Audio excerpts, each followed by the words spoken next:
La idea de reunirnos hoy es justamente crear un espacio de concientización, de aprendizaje y de ética, ¿no? Porque sabemos que, pues sí, todos tenemos este gran altruismo, sobre todo los venezolanos, en los que queremos ayudar a los otros, a ver de qué manera podemos nosotros colaborar. Y como psicólogos, la mayoría sabemos que en este estado emocional muchas veces podemos perder perspectiva. Y uno de de mis objetivos al crear la comunidad es que tengamos un espacio para educarnos y educar. ¿Qué quiere decir esto? Que todo lo que aquí vamos a estar hablando va a ser completamente gratuito para hacerlo llegar a las personas interesadas en aprender a acompañar y en brindar primeros auxilios psicológicos. Como sabemos, los primeros auxilios psicológicos no necesariamente los puede brindar un psicólogo, pero sí una persona que esté capacitada y que tenga conocimientos al respecto. ¿Ok? He llamado al grupo la comunidad resiliente, porque creo que la resiliencia es algo que constantemente nosotros tenemos en práctica, que constantemente es una característica, ya vamos a decir, identitaria de venezolanos, ¿no? Y en estos últimos meses, estas últimas semanas, perdón, hemos podido notarlo con mayor ahínco. El espacio de la comunidad resiliente es un espacio que también se da para que podamos entre todos participar. Había en la convocatoria comentado que quiero crear productos como guías, manuales, conversatorios. Es decir, cada uno de ustedes está invitado también a formar parte de esta red que pongo a la disposición para que eduquemos sobre algún aspecto en particular. Si bien es cierto, los PAP es muy amplio y a todos nos hace falta, tenemos poblaciones muy afectadas, como por ejemplo poblaciones infantil, población de jóvenes, ¿no? Adultos jóvenes y también adultos mayores. Y no podemos olvidar, como muy bien lo dijiste, Javier, al inicio, nosotros mismos. Nosotros debemos estar también cuidándonos para poder cuidar. Y esa es otra rama de esta comunidad, poder crear concientización, hábitos de autocuidado, apoyo entre nosotros mismos, los voluntariados, los rescatistas y todo el cuerpo personal que se acerque y esté en primera línea brindando esta contención. ¿Ok? Entonces, ahí también está abierta la invitación. Voy a iniciar con la primera clase de los PAP.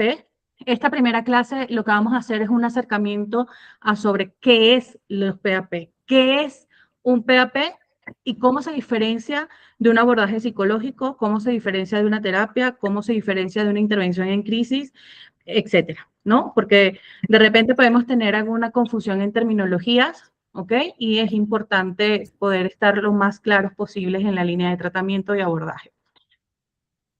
También quiero que sepan que esta presentación que les voy a compartir y lo que vamos a estar hablando el día de hoy es bastante amplio, por lo tanto no va a quedar acá. Va a haber un archivo, una carpeta en Drive, donde van a tener acceso a todo el material con el que yo estoy trabajando cada clase. Estoy utilizando protocolos internacionales, quizás no todos sepan, yo estoy viviendo en México. México es un país que desafortunadamente ha tenido experiencias muy cercanas con terremotos. Yo, como venezolana migrante, puedo entender el dolor de no poder estar en Venezuela y poder apoyar a los que yo quiero, a mi familia, a mis amigos, a mis allegados y sobre todo a la comunidad en general. Pero eso no me limita a preocuparme por la salud de los demás. Entonces, en México, el año 2017 hubo un terremoto donde el epicentro fue en Puebla. Yo me encontraba en Puebla ese día. Estaba dando una capacitación y en efecto pude ver, se me eriza la piel ahorita contándolo, pude ver cómo la reacción de las personas en un estado de alerta, ¿no? En primera mano y de forma inesperada, cómo de repente al salir todos evacuados del edificio en donde encontrábamos empezaba a gritarse las escaleras, el sonido estrondoso de las escaleras y sobre todo ya después cuando se va la electricidad, los medios de comunicación, porque son los momentos más críticos, todos estamos preocupados por nuestros familiares y nuestros allegados. En ese momento, ese día, les voy a hacer un pequeño breve para que vean el nivel de empatía o de conocimiento que no solo como profesional puedo tener, sino también como humana. Y es que ese día, a los 5 minutos después de, evidentemente, ponerme el traje de psicóloga, primeros auxilios, ver qué puedo hacer por las personas, habían personas que estaban en shock, habían personas que estaban en una crisis de ansiedad, habían personas que estaban en llanto, en gritos, personas que se aislaron del entorno y desesperados con el teléfono porque empezaron a aparecer videos donde en la Ciudad de México, específicamente en la Condesa, Roma, en Reforma, en algunos Cuauhtémoc, algunas zonas en particular empezaron a caer edificios también. Hubo semanas también de duelo en México y bueno, por eso conozco la gravedad del asunto y sé la importancia que tiene estos primeros auxilios psicológicos en estos momentos. También posteriormente me fui al Centro de Integración Juvenil. Voy a empezar a compartir pantalla. El Centro de Integración Juvenil acá en México es un centro de, digamos así, una fundación de voluntarios en donde su principal enfoque inició con adicciones. Sin embargo, ya se amplió hacia la salud mental, trabajan con población juvenil, pero también han extendido últimamente hacia los familiares algún tipo de cuidados de salud mental en base a ansiedad, depresión, inclusive tienen hasta internación. Con el Centro de Integración Juvenil me puede dar de alta como voluntaria y también formarme en lo que hoy vamos a hablar, que es primeros auxilios psicológicos. Como pueden ver, Centro de Integración Juvenil está en todo México, aproximadamente en un 50 partes de México. Y pues la intención de ellos es que puedan acceder a formación, atención. Aquí está el mapa donde todos ellos están brindando atención actualmente. Se trata de prevención y tratamiento. También tenemos atención psicológica, tenemos espacios de redes voluntarios, información. Ellos manejan muchísima psicoeducación, ¿ok? Y también tienen espacios para cursos, diplomados, bibliotecas virtual y demás. Entonces, es un espacio que yo altamente se los recomiendo para que puedan ustedes acceder a esta información, ¿vale? Tengo entendido que dígame. Estoy por aquí, que no estaba, pero estaba escuchando. Perfecto, está bien. Tengo entendido que ya en Venezuela hay muchos movimientos, bendito Dios, ¿no? Donde estamos accediendo a este servicio de salud mental gratuito, primeros auxilios psicológicos gratuitos. ¿Cómo han visto ustedes que los dos me han dicho que han estado ahí, en primera línea, viendo? ¿Qué han podido ustedes identificar? ¿Qué es lo que necesita ahorita la población? ¿Y cómo consideran ustedes que podemos enfocar esta charla del día de hoy? Creo que en o sea, es muy difícil, bueno, por lo menos en los lugares donde estuve, es difícil el acercamiento, porque todavía, a pesar de que, este, o sea, a pesar de que ellos ya pasó como que el momento como tal, hay muchos que aún no se encuentran en shock, por decirlo así. Aún están allí como en ese momento de disociación, si se puede decir de esa forma. O sea, siento que eso lo vi mucho en sus miradas, en sus rostros, porque además de que esto es como un duelo multifactorial, o sea, ellos no solamente perdieron una casa, sino que también hay muchos que perdieron familias completas, también hay pérdida de miembros del cuerpo. Entonces, siento que lo más difícil es que ellos se abran a conversar. O sea, para yo poder, por decirle así, entrar con una persona, o sea, era ofrecerle un agua, era ofrecerle un sándwich, un Gatorade, un jugo, sentarme en un lado, o sea, como ese acompañamiento hasta que ellos, como tal, o sea, comenzaban. Era él la persona la que comenzaba, me preguntaba qué hacía yo, que si yo era médico, y bueno, por ahí pues al decirle que era psicólogo, pues el que quería conversar lo hacía o simplemente pues no, me quedaba allí a su lado acompañándole pues. Entonces, eh, creo que el estado en el que están se hace un poco complicado el comenzar esa interacción con ellos. No sé cómo le digo, o sea, yo lo hice de la manera en la que sentí que podía no invadir su espacio, no imponerme a lo que ellos en ese momento pues estaban viviendo.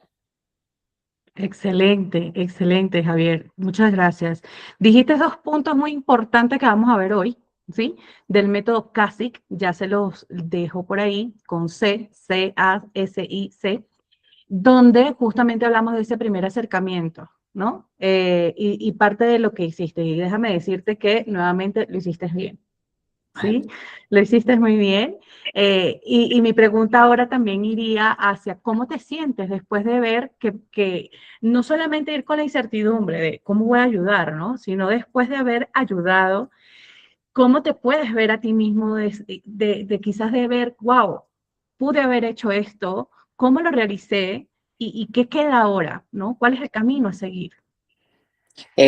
Bueno, profe, en toda confianza, pues le puedo decir que mucho más confiado, o sea, en mí mismo, porque a pesar de que tengo cierto tiempo de haberme graduado, no estaba ejerciendo como tal psicología hasta hace 2 años, que lo que tengo donde estoy es una cafetería, una repostería, pues que tengo, y le estaba dedicando como todo el tiempo a mi negocio. Entonces, hace 2 años, pues comencé nuevamente a trabajar en una escuela, en el área pública, y era pues dos cosas totalmente distintas a lo que me tocaba abordar allá. Y bueno, me ayudó mucho a sentirme un poco más confiado. Sí, a eso, vamos a decirlo por ahí, que me siento un poco más confiado en mis capacidades. Excelente. Pues bienvenido, bienvenido de nuevo y espero que sea tan dulce, ¿no? Este recorrido y este reencuentro de la psicología como tu negocio. Y bueno, bienvenido. Aquí estamos para apoyarnos y para crecer juntos. Orlando, cuéntame un poco qué observaste tú. Hablando de mi experiencia, yo me trasladé hasta el estado de Yaracuy. Pues nada, en cuanto a eso, yo estaba trabajando en conjunto con otro colega, un colega que trabaja en Yaracuy, es de parte de los psicólogos que están en ese sector. Nos trasladamos hasta Veroes, que es uno de los sectores muy cercanos al epicentro del terremoto, de uno de los terremotos. Entonces, claro, lo que yo encuentro allá, al momento fuimos primero por un llamado de un medio de comunicación de Barquisimeto que nos pidió que nos acercáramos hasta una iglesia que está ahí. Lo primero que hicimos fue llegar hasta el punto de acopio, que es esa iglesia, porque para nosotros era vital coordinar con las personas que ya están en el pueblo. Luego que llegamos al lugar, nos acercamos al sacerdote, conversamos con él y pues la gente que nos había contactado se había ido ya. Y éramos los primeros dos psicólogos en llegar al sector. ¿Qué encontré ahí? Pues primero, eh, mucho, mucha incertidumbre en el entorno, hay muchas efectivos de seguridad y eso evidentemente la gente del pueblo se sentía mucho más eh, afuera en las calles, curiosa. Total que acordamos con el sacerdote para que atendiéramos a familias, a niños y a adultos. Entonces, bueno, ya de la parte cuando empezamos a atender a las personas, era porque se había coordinado todo para que hiciéramos un primer encuentro dentro de la iglesia. Ya por ser ya un punto ya conocido por la gente del pueblo, pues, y porque contábamos con el apoyo de la iglesia, teníamos mayor, digamos que, ayuda en la parte de logística. ¿Qué pude encontrar? Bueno, sí, mucha gente en estado de shock, llorando inclusive. Me tocó dos oportunidades donde la persona simplemente lloró,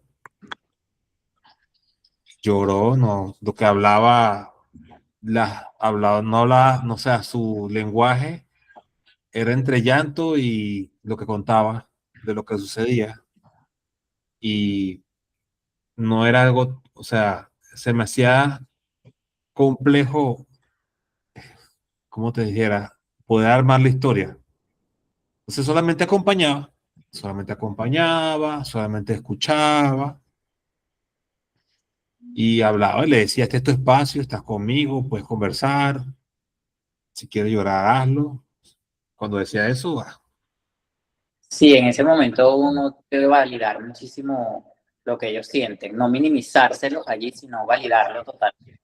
eso, total. No, estaban desbordados. De hecho, los casos que tomé, las personas ya venían en crisis y estaban desbordados emocionalmente. Ya cuando hablaron conmigo y estuvieron conmigo en cada una de las atenciones, sí lograron regularse a nivel emocional. Y que percibí, bueno, ya ahí cuando estaban mucho más calmados, no, o sea, lo que encontraba era insomnio, sentido de alerta, familias que dormían en el patio de la casa porque les daba miedo dormir en la casa. Sí hubo casos o sea, como era un pueblo pequeño, hubo casos de dos o tres casas. No me consta, solamente hablo de lo que recogí en información ahí, que sí fueron afectadas por el tema del terremoto. Más que todo fue crisis emocional por lo del sismo. Claro. Y bueno, la iglesia tuvo algunos, algunas estructuras, alguna parte de la estructura sí se vio afectada, pero no mucho. San Felipe como tal, después de eso, dimos un recorrido a San Felipe como tal. Sí, la ciudad tuvo algunas edificaciones, se vieron comprometidas con grietas y con, o sea, deterioro visible, por decirlo así, de lo Claro, que sucede en el espacio. Entonces, la gente estaba muy alerta sí. y fue muy diferente vivirlo desde allá que lo que se vivió aquí en Barquisimeto. Aquí solamente fue el susto. Lo que se vivió no hubo daño estructural y Sí, gracias porque a tengo Dios. entendido que a pesar de que no fueron una de las ciudades altamente afectadas como Caracas, La Guaira y así, pues sí hubo afectaciones en otros estados, afectaciones inclusive a nivel nacional y no solamente, como muy bien también lo decía Javier y como lo mencionas ahora tú, Orlando, sobre la pérdida, ¿no? De algunas edificaciones, de hogares, pero también es el estado de shock emocional, el estado de alerta. El venezolano está constantemente en un estado de incertidumbre, en un estado de alerta, está con sus emociones últimamente muy elevadas, un sistema nervioso muy vulnerable. Y cuando pasa esto, pues evidentemente, pues afecta a nivel nacional. Tengo familiares en Valencia, en Maracay, y pues sí, efectivamente, en Caracas también, y efectivamente todos manifiestan haber generado alguna afectación. Eh, Vamos a iniciar con esto del PAP. Yo aquí ya tengo preparada una presentación que se las voy a compartir porque me parece bastante interesante empezar por acá. Vamos a ver. Y donde vamos a empezar es por estos datos recogidos justamente de lo que ha acontecido. Aquí vamos a ver el manual de campo operativo, intervención psicológica post-sismo. Ese es el objetivo de este primer encuentro. Entender un poco cómo es esta intervención post-sismo y entender un poco la realidad en la que estamos trabajando. ¿Cuál es esa realidad en la cual nos estamos encontrando? ¿Cuál es la realidad que está viviendo Venezuela en este momento? Esta presentación está basada en una investigación profunda, tomando en consideración los documentos con los cuales yo me capacité en primeros auxilios psicológicos, pero también de la mano de una gran aliada, que hoy en día es la IA. Pero una gran aliada sabiendo manejarla ética y profesionalmente. Y eso quiero que quede bien claro también. ¿Por qué? Porque no es investigar y decirle a la IA que la investigue. Es saber buscar las fuentes científicas, evidencias, organismos, fundaciones, movimientos que estén trabajando y que nos traiga información relevante basada en evidencia. Ese es el objetivo. Entonces, esta presentación que estamos viendo en este momento se trata de justamente lo contextualizado en los terremotos en Venezuela de julio de 2026. Está basado específicamente en abordar y acompañar a esta población. Los datos de referencia están basados en el OCHOA, que es un sistema de observación y científica y de datos de Venezuela sobre los afectados, el CONI, que también es un organismo, el SEAM, y la Federación de Psicólogos de Venezuela, que es la que nos rige a todos nosotros los psicólogos venezolanos. ¿Ok? Lo que estamos viendo es un escenario bastante complejo, ¿ok? En donde tenemos, creo que súper mega extraordinariamente, una situación donde 2 sismos de magnitud severa estuvieron presentes a breves minutos unos del otro, donde tuvimos un sismo de 7.2 y de 7.5 considerado realmente crítico terremoto sísmico. El 24 de junio a las 6 de la tarde aproximadamente, ¿no? Ha habido aproximadamente más de 1000 registros de réplicas y en zonas afectadas principalmente La Guaira y 6 estados adicionales, ¿no? Aquí nos refleja un poco el mapa hacia dónde se pudo haber sentido todo este movimiento y es por ello que no nos es de extrañar Barquisimeto, Tocuyo, Valencia, Maracay, ¿no? Porque aunque a pesar de que el sismo fue en este epicentro, pues vemos que pues todo el movimiento sismológico se pudo sentir en varias regiones. El impacto humano hasta el momento de hacer esto, ha habido aproximadamente 3.685 fallecidos, 16.740 heridos y 6.462 rescatados. Si podemos ver, estamos aproximadamente en una estadística muy baja de rescatados, ¿sí? Eso nos pone en un escenario bastante complejo y complicado a la vez, porque podemos entender que hay unidades familiares donde todavía existe el duelo, la incertidumbre, el miedo, la ansiedad, la pérdida, el luto, ¿no? Entonces, no es solamente el movimiento sísmico y el impacto físico que pudo generar, sino la estructura y el impacto emocional en la estructura familiar y también en cuanto a nuestra salud integral. Muy bien lo decía Javier, y es que no es solo la mente y la salud emocional, es también mi salud física. ¿Cómo estoy físicamente? ¿Cómo está mi metabolismo respondiendo? ¿Cómo está mi cuerpo respondiendo? ¿Cómo estoy a nivel físico ya con quizás algunas pérdidas, apuntaciones y demás que estoy lesionado de gravedad, ¿no? Entonces, si pudiéramos hacer un mapeo, como un esquema de la persona que ha sido víctima de esta tragedia, si pudiéramos hacer una historia clínica, tenemos bastantes áreas comprometidas, ¿no? Que llevan a una atención inmediata. La nota de la coordinación multisectorial nos indica que ante la activación de la asistencia de la ONU, ¿ok?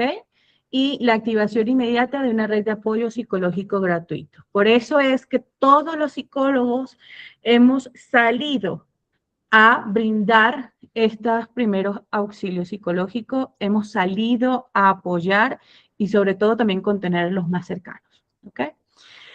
¿Qué más nos dice esta presentación? Nos dice que la curva de activación del estrés y la justificación de intervención. La racionalidad clínica. Nos ponen en control, ¿ok? Una alarma crítica. Nosotros tenemos aquí un nivel en donde tenemos una intervención, ¿ok? Vamos a tener de 0, desde el momento en que ocurre la catástrofe, hasta aproximadamente 6 meses de intervención. O sea, no es solamente y de atender en ese momento. Es que la atención va a quedar por meses, inclusive va a quedar una secuela psicológica si las personas que hacemos esta intervención, más allá del efecto que puede generar esta situación, la intervención que hagamos también tiene que ser de calidad. ¿Ok? Entonces, hay una diferencia entre intervenir en el momento e intervenir en las primeras 24 y 72 horas, que ahí es donde hacemos la primera intervención, que es el primer auxilio psicológico. Luego de las 72 horas tenemos una intervención en crisis. ¿Por qué? Porque ahí es donde nosotros decimos, ok, esta persona ha vivido un episodio, ha vivido una situación traumática, vamos a ver las secuelas posteriores que va a generar esto. Como todos sabemos, puede generar luto patológico, duelo patológico, ansiedad, depresión, estrés postraumático, traumas, ¿ok? Y que son complicaciones psicológicas que posteriormente nosotros debemos trabajar no solamente como el primer auxilio psicológico, es el primer paso, pero es que después lleva una serie de metodología donde tenemos que hacer una comunicación y un seguimiento posterior del primer auxilio psicológico. Y es ahí donde puede caber la intervención multidisciplinar. ¿Ok? Entonces, todo esto lo vamos a ir viendo poco a poco más adelante. También tenemos acá en la presentación, ya que se me perdió acá el cursor, tenemos, digamos, como los 3 protocolos que nos rigen. Uno, la dignidad y derechos humanos, que es el código CONI, donde nos alerta sobre el análisis del impacto sobre los divisores y conectores, qué es lo que está pasando, cómo está multidisciplinarmente esto afectando. La transparencia financiera absoluta, donde nos dice que la atención es totalmente gratuita y que no se debe manipular económicamente con el servicio, ¿ok? Hay personas que de repente buscan alguna forma de lucrar este servicio, lo cual está penado también por la ley y está penado por nuestro código de profesionalismo. La imparcialidad no debe apoyar ningún tipo de creencia ni partidismo. Entonces, todo lo que tenga que ver con tendencias en este momento humano queda totalmente alejado de la práctica y de lo que implica el acompañar a las personas víctimas. Tenemos las reglas de oro de rescatista. La regla del oro de rescatista es intervenir sin hacer daño. Si se han dado cuenta durante las últimas comunicaciones que he tenido con ustedes y el último post que publiqué en mis redes sociales habla de esto. Intervenir, acompañar, ayudar sin hacer daño. ¿Ok? ¿Y qué significa esto? Como ustedes mismos lo han dicho, si es solamente escuchar, es solamente escuchar. Si es solamente estar en silencio, es estar en silencio. Si es estar para que simplemente me vea, pues me ve. No estoy yo ahí para ser héroe, estoy para acompañar. No estoy yo para hacer algo magnífico, estoy para hacer humanidad. Y ese momento es acompañarnos, estar presente. Es simplemente lo que nosotros necesitamos. Y también una de las reglas de oro es que la protección del bienestar individual y social es el deber más sagrado. Debemos cuidar todos los ejes de la salud integral. Y evidentemente, como código que nos rige profesionalmente, el código de la Federación Psicológica de Venezuela, en el artículo 8 y 10, donde nos dice prohibido generosidad imparcial, moral e intelectual. Volvemos a lo mismo, tener objetividad e imparcialidad, ¿ok? Tener una presentación objetiva y precisa. Existen muchos protocolos con los cuales nos podemos regir. Sin embargo, de esos protocolos, yo también les voy a ir dando formatos que he estado creando, ¿ok? Para que ustedes tengan una forma, una estructura de cómo llenar y cómo registrar lo que están viviendo y lo que están abordando. Y según el artículo 16, la obligación de mantener condiciones psicofísicas satisfactorias para atender. Y ese es el primer paso del PAP. Saber y procurar el bienestar físico integral de la persona. ¿Ok? ¿Qué es lo que está pasando? Esta persona está en el lugar de riesgo. Vamos a sacarla de ahí. Ustedes han estado cerca de esta población. Han podido ver campañas de servicio, campañas de atención. Han podido ver tiendas donde está primeros auxilios psicológicos, donde está la parte médica, donde está la parte psicológica, donde está la parte pediátrica, donde está la parte de traumatología. Y es que ese es el tipo de sistema de intervención que nosotros debemos tener. Saber cuál es el primer contacto con la persona, hacia dónde la vamos a llevar. No es hablar en el momento, cálmate, resiéntate, no, es llevármelo, es trasladarlo a un espacio seguro mientras me voy presentando, y todo eso lo vamos a ir practicando más adelante. Pero mientras yo estoy entrando en contacto con esta persona, muy bien como decía Javier, sin invadir, sin sentir que esta persona se siente que estamos invadiendo y sobre todo que estamos interviniendo de una forma obligatoria o de una forma que se pueda sentir intrusiva. No, muy, muy, muy respetuoso debe ser ese primer acercamiento y buscar la línea de contención inmediata. Si la persona, yo veo que está sufriendo alguna lesión grave físicamente, mientras yo lo acompaño a la tienda de salud física, traumatología, Cruz Roja, que sea asistencia, yo voy acompañándolo psicológicamente. ¿Ok? Pero no es mi primer servicio, ni tampoco es el último. Todo tenemos que ver el eje de prioridad de la integridad de esa persona. ¿Ok? También tenemos acá que tenemos, por ejemplo, dos prioridades. Y aquí es donde empieza el PAP. Observar, escuchar y conectar. Por eso es que ustedes aquí han dicho, bueno, es que se manifiesta en sus rostros, se manifiesta en el llanto, se manifiesta en la inquietud. A veces las personas pueden estar muy inquietas o pueden estar aparentemente serenas, ¿no? Entonces, todo eso habla de un estado psíquico de integración, de asimilación, de cómo estoy integrando toda esta información en lo que está sucediendo actualmente, ¿no? Entonces, bueno, en la prioridad número 1, nosotros tenemos acá lo que es las necesidades básicas, seguridad física, atención médica, agua, comida y refugio. Es lo primero que necesitamos nosotros brindarle a la persona.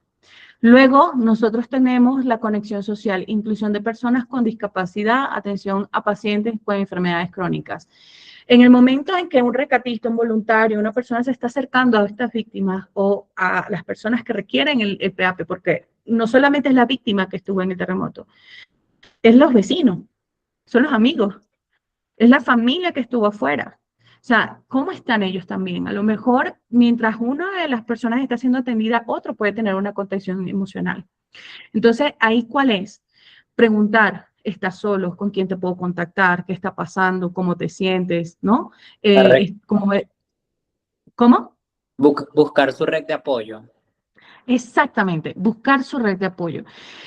Y si es difícil por este mismo estado de shock, inclusive este estado de confusión y de disociación que puede estar pasando, pues llevarlo a un refugio seguro, ¿no?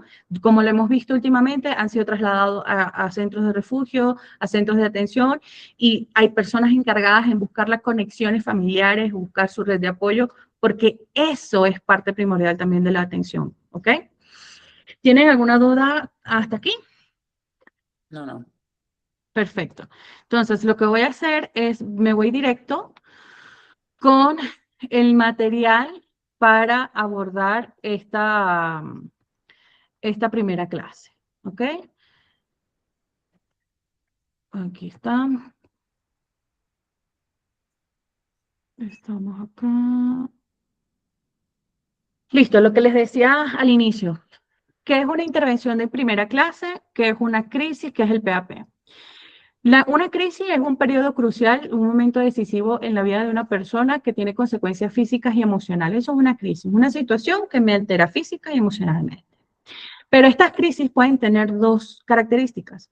Una es evolutiva, como las que conocemos nosotros, que es la crisis de la edad, ¿no? O la crisis que están relacionadas a cambios claves que se presentan durante el desarrollo. Por ejemplo, de los 7 a los 8 años sabemos que hay una crisis evolutiva, a los 25, 30 también sabemos que hay otra crisis evolutiva, y que aquí surge una pregunta interesante. ¿Cómo puede estar integrándose todos estos procesos personales en cuanto a la situación que se está viviendo actualmente?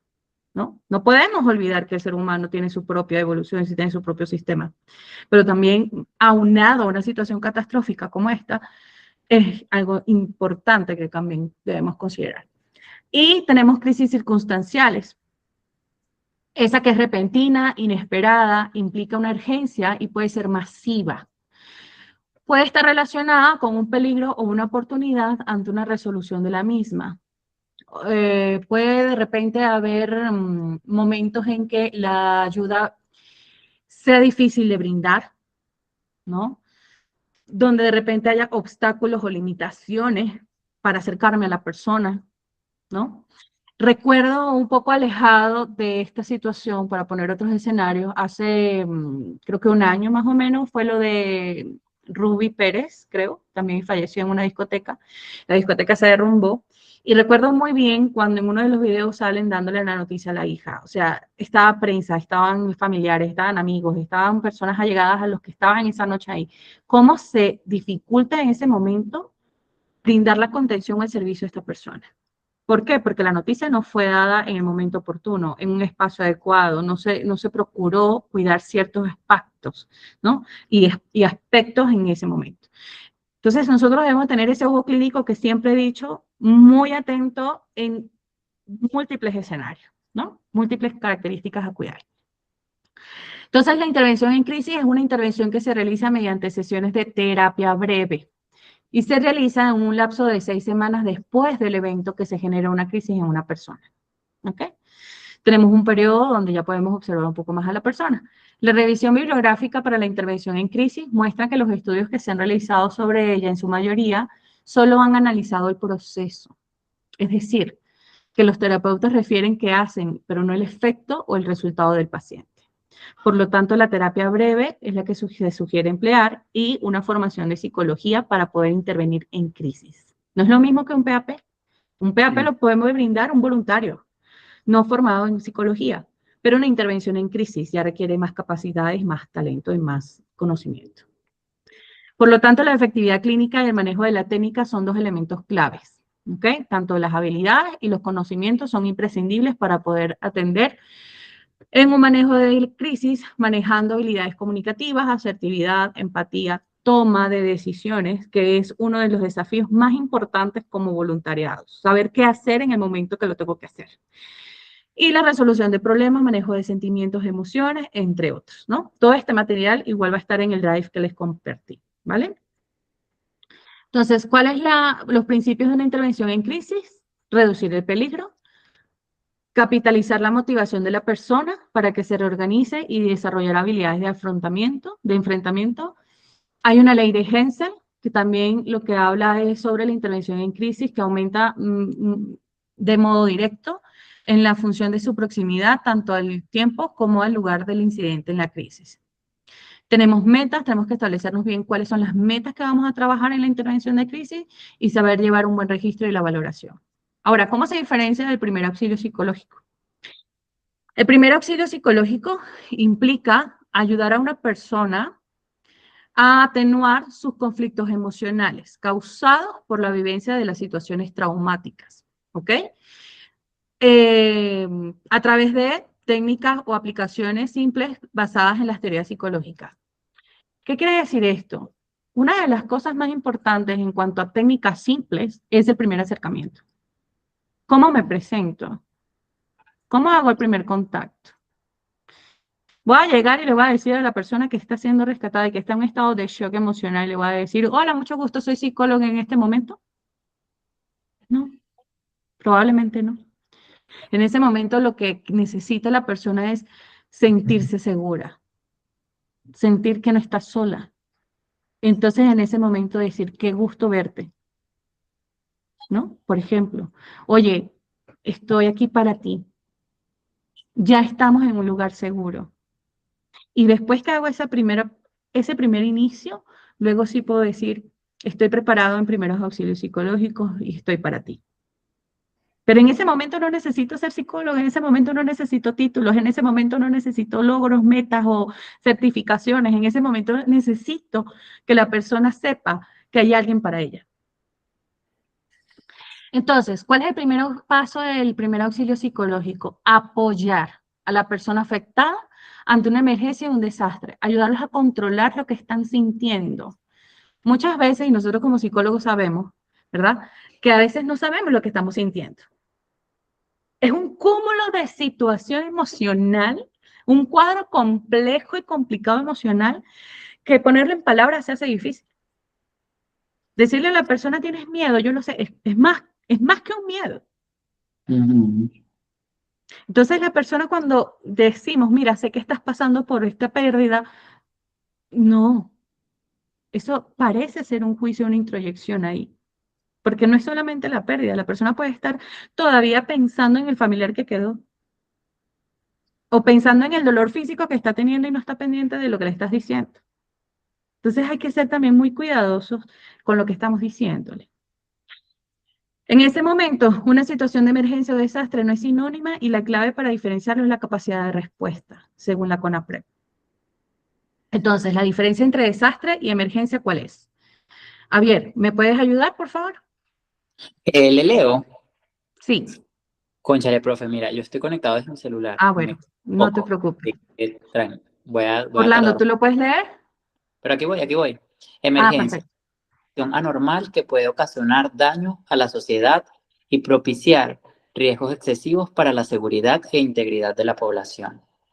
Un desastre es declarado por la emergencia de un fenómeno perturbador que impacta negativamente a la sociedad, sus bienes y sus entornos ecológicos, donde además se supera la capacidad de respuesta comunitaria. Excelente. Gracias, Javier, si pudimos. Sí, sí, sí. Entonces, ante estas dos diferencias conceptuales, ¿cómo pudiéramos definir lo que está pasando?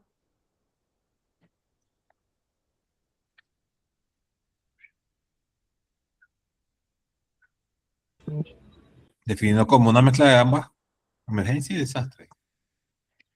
Sí, es como más o menos lo que comenté al principio, o sea, esto es algo que engloba muchos factores, o sea, en este caso también podemos hablar de que es una emergencia y a la vez es un desastre, porque vemos como la situación pues causó ese daño a la sociedad y es generado por ese desastre. Exactamente. Entonces podemos decir que Venezuela sufrió un desastre que generó un estado de emergencia. Totalmente. ¿Ok? Creo que es una de las formas en que podemos nosotros definir la situación actual. El primer auxilio psicológico lo puede realizar cualquier personal, profesional o persona con capacitación previa. Si bien es cierto, no necesitas ser psicólogo para tener o brindar primeros auxilios psicológicos, sí necesitas estar capacitado en ello. Por ello, todo lo que tenga que ver ahorita con la capacitación en PAP es importante. Y también es importante nutrirnos de otras capacitaciones, porque a lo mejor yo manejo ciertas terminologías, ciertas técnicas que quizás otros no lo manejan. Y Ujú. unificar o ver qué herramientas nos pueden ayudar en ese momento y cómo podemos diversificar nuestra ayuda hace un combo bastante interesante. ¿Ok? ¿Cuál es el procedimiento? Realizar el contacto. Luego, analizar la dimensión del problema. 3, sondear las posibles soluciones, asistir a la ejecución de pasos y el seguimiento para verificar el progreso. Esto lo estamos viendo, es un proceso bastante completo. Vamos a ir paso a paso, ¿ok? Entonces, por ejemplo, la diferencia entre crisis y primer auxilio psicológico es que la intervención en crisis la realiza un psicólogo profesional, pero el auxilio psicológico lo realiza cualquier persona capacitada. En la intervención de crisis debe poseer información y entrenamiento en el tema, habilidades terapéuticas, y en el primer auxilio psicológico solamente con respecto a la información de un estado perturbador. Se lleva a cabo mediante varias sesiones de terapia, mientras que el PAP se realiza en una sesión con seguimiento que va de minutos a horas. Yo puedo contener a una persona en este momento, que son las 7:30 de la noche, pero después a las 10 puedo ver cómo está. Y después a los días puedo volver a hacer un seguimiento. ¿Ok? Recordemos también que muchos de los efectos psicológicos ocurren horas posteriores. ¿Ok? Entonces también es muy importante tener ese seguimiento de la persona. Se lleva mediante, también dice, se deben atender los principios básicos de la terapia breve, mientras que aquí se entienden 5 componentes. No es terapia, pero sí se deben observar 5 componentes importantes. ¿Cuáles son esos componentes y cómo se realiza? Los vamos a ver más adelante, que son el CASI que les había comentado. ¿Cuáles son las metas de brindar el PAP? Pues la primera meta es otorgar apoyo para que la persona logre controlar sus emociones, o por lo menos logre integrar la información. Por eso muchas veces están hasta con un estado perturbador de disociación que no entienden qué es lo que pasó. Entonces hay que saber informar. Por eso compartí que de repente el decir, todo está bien, no pasó nada, estás bien, oye, no, cuidado, porque más allá de querer calmar a la persona, puedo entrar en una minimización o un menosprecio de su estado actual. Entonces, cuidado con eso. Hay que saber reconocer, pero también saber informar. ¿Cómo voy a informar? No, si tu casa se cayó, quedó un desastre, hay gente dentro. Oye, tengo una persona en estado de shock, una persona que está siendo víctima de esta situación y lo que necesita es empatía, ¿no? Y contención. Entonces, oye, ¿cómo estás? Cuéntame, ¿sabes qué es lo que acaba de ocurrir? O sea, mientras yo menos hable, mejor es la intervención. Entonces, yo pregunto, ¿cómo estás?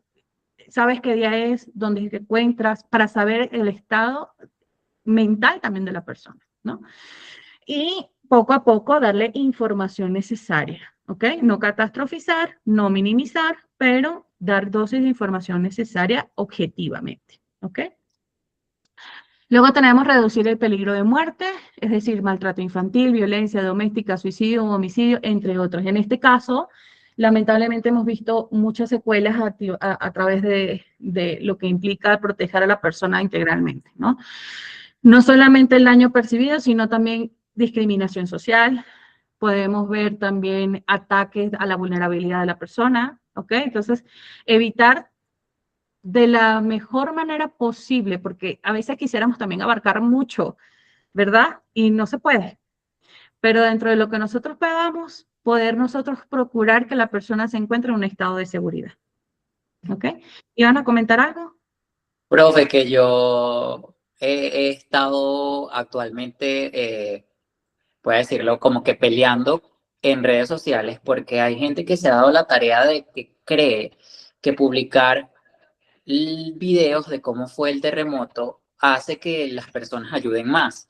Y o sea, yo siento que hay una población que ya está teniendo contacto con redes sociales, una población que sufrió eso en primera mano, o sea, que estuvo allí cuando todo se estaba cayendo, que están en estado de shock, o sea, y que hoy en día las redes sociales te bombardean con eso. O sea, eh, mucha gente cree que eso es mostrarle al mundo lo que sucedió para que nos ayude, pero creo que no se está teniendo un filtro para subir algunos videos. Entonces lo que hacemos es revivirle ese momento a las personas que estuvieron allí, a quienes tienen o tenían familiares allí y se lo recuerdan, o sea, cada minuto. Si ya de por sí, cuando tú estás en un shock como tal, tienes muchísimos flashbacks, o sea, ya que te lo pongan en una pantalla, es muchísimo peor. Entonces, bueno, he estado, por decirlo así, peleando con creadores de contenido, por decir así, que creen que subir eso es para ayudar a otros, cuando no es la forma. O sea, siento que hace falta mucha información también para ver cómo solicitamos esa ayuda sin necesidad de vulnerar a quienes ya fueron afectados por ese signo. Muy valioso. Qué bueno lo que estás diciendo. Y lo voy a tomar en cuenta para que, y justo, aquí es donde me encanta esta interacción entre todos, porque no se trata solo de aprender, se trata de crear. ¿Y cuál es la creación que puede salir de aquí? Que podamos nosotros justamente crear también un espacio para ti, para que seamos parte de esa divulgación de cómo podemos nosotros filtrar información. Porque sí, pasamos de un estado de emergencia a un estado de alarmismo, ¿sí? Un estado donde de repente también, si yo lo veo desde la neurobiología, la neurociencia nos dice, oye, así como vamos al cine y nos metemos en la película, nos estamos metiendo en los escenarios que nos están mostrando y proyectando en las redes sociales. Y hay algo que se llama neurona espejo. Y en la neurona espejo se sensibiliza también por el dolor ajeno y tenemos que estar cuidados con respecto a lo que nosotros también estamos haciendo para cuidarnos. Eso está en la guía que les compartí hace días del autocuidado también, lo pueden revisar ahí. Pero todo lo que estás diciendo es muy válido. Oye, ¿cómo puedo yo? Porque sí, hay imágenes muy explícitas en redes sociales, demasiado explícitas. Entonces, ¿cómo eso a la persona lo aleja de un estado de seguridad? Hay personas que han visto y que han salido porque han salido casi que sin ropa. Eso es un estado de exposición a la vulnerabilidad de la persona. ¿Cómo estoy yo protegiendo ese estado de la persona? Inclusive en un estado donde esa persona es más vulnerable que en todos porque incluso no tiene control sobre lo que está pasando en ese momento. ¿no? Entonces, parecen detalles simples, pero que realmente tienen un gran impacto o una gran secuela posterior si no lo sabemos abordar. Entonces, yo te invitaría a que organicemos algo como un conversatorio, información, como lo que dije al inicio, para que esto también sea un espacio de divulgación sobre cómo podemos hacer mejores prácticas, ¿vale? Chévere. Chévere. Orlando, ¿también ibas a aportar algo?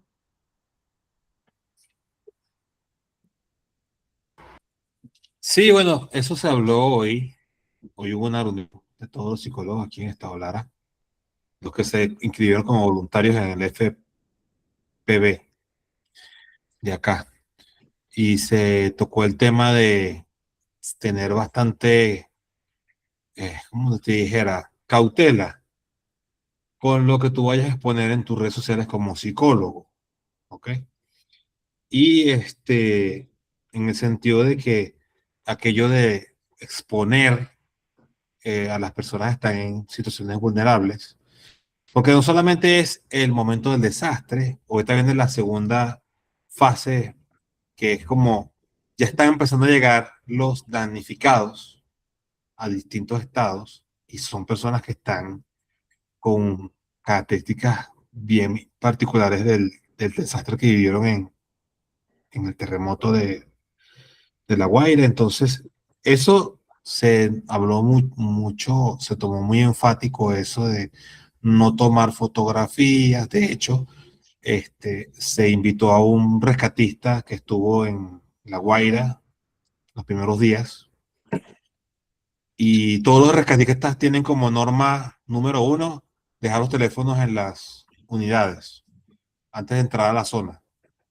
Y es que él mismo lo decía, no puedes tener teléfonos porque tienes manos ocupadas, escarbando con tus propias manos, metiéndote en lugares totalmente peligrosos que si te distraes un segundo te puede caer encima todo. O sea, no puedes, por seguridad tuya y por resguardo de la seguridad de los demás, no debes tener teléfonos celulares encima.